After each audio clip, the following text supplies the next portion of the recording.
G'day, Tragic here, and welcome back to another asset drop opening. And this is Heroines again. Now, I wasn't hugely impressed with the last Heroines box, so hopefully this one is going to be a lot nicer. Let's check it out. Now, if you remember, the last Heroine box I had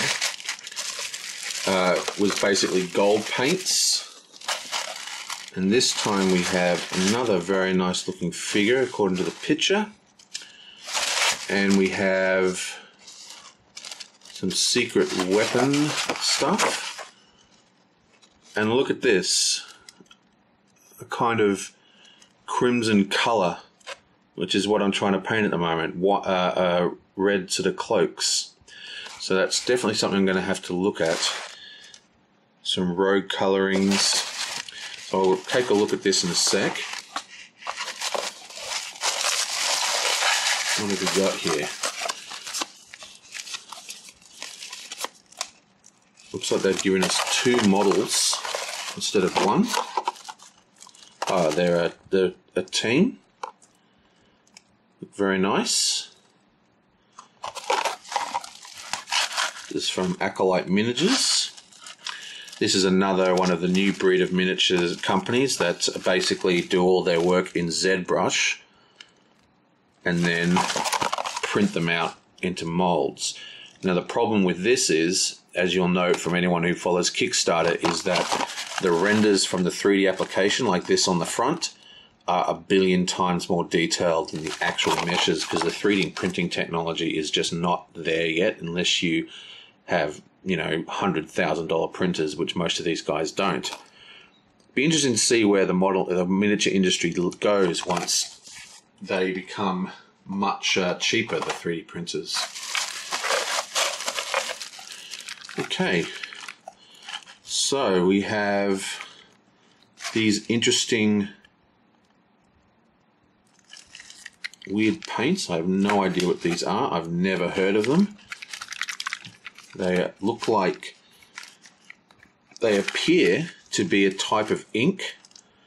Very, very strong colored ink. Red ink, one coat, highly opaque. Interesting. One of the things that I found is that inks, and I quite like inks. I've tried the Game Color ink, which is very, very good. I also picked up the Citadel glaze, the bloodletter glaze, which is also very, very good. But I've also got a complete secret weapon wash thing. Now, what's interesting about inks is, as well as being able to use them as inks, you can actually use them as mediums. If I can get this back in focus. If you look at many of these inks, I'm not even sure this is, I really don't even know what this is, but I'll have to check it out. It'll be in that instruction booklet. I'll have a quick look before I close up this thing. We have another British lolly. Hey man, Andy, I believe your name is. How about some hard wine gums? You can only get the good ones in Britain, and there used to be a British lolly store in Australia. It is now out of business, so you can't get them in Australia anymore. So some nice hard wine gums, please. That would be awesome. And some more of these strange colors. This one is a one coat silver and a one coat blue. Interesting. I'm actually going to painting some silver on my model, which I'm finishing up here. This is a model that you can see that yellow, that really nice yellow robe at the bottom. That is actually using the last asset drop color and tutorial.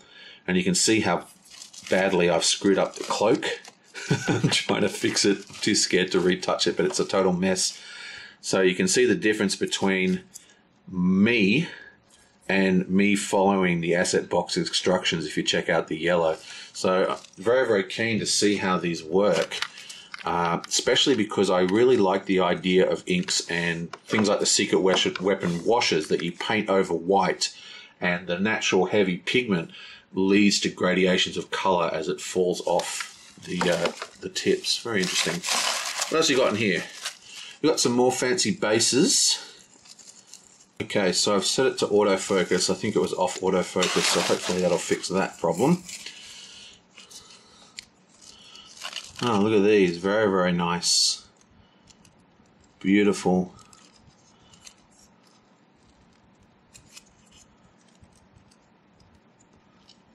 Look at that. That in there would be a good place to try out some liquid effects. Very, very cool. I really like having nice bases, but I'm not a big fan of fancy bases for miniatures in board games. It's something I kind of feel like you should save for when you have really high quality minis. And here is another model. We actually get two models. And again, this is what she looks like in the render. And this is what she looks like in real life. Pretty close. Very, very cool. That might be a good one to test some leather effects on.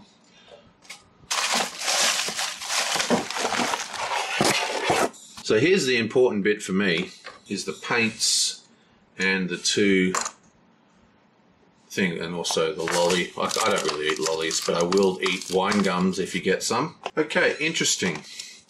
I've just read a little bit of the instruction manuals here, and these colors remember I was talking about how sort of washes and inks and stuff can be very, very good for mixing. These are actually designed to be mixed.